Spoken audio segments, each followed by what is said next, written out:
Chirchiq shahrida joylashgan bu karvon yoyma bozorimiz uzunligi 2 kilometrdan oshar ekan.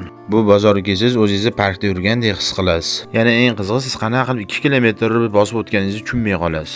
Bu bozorda buvimi-buvisini xalatidan boshlab hozirgi zamonaviy texnikasigacha bemalol topa olasiz. Agar narxini tanlasangiz tekinga olib ketasiz. Mabodo menga o'xshab charchab qolsanglar, bemalol o'tirib olib narxlarni so'rab, vaqt o'tkazib yuborasizlar. Daraga druziya, bu bozorda yo'q narsani o'zi yo'q, hamma narsa bor.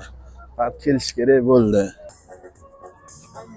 Kimga mana gitara kerak bo'lsa, 700 ming so'mga berib yuborar ekan. Mana buni qaranglar bolalar. Bunaqa bolta ko'rganmisizlar? Faqat Chirchiqda bu. Nechi pul ekan aka?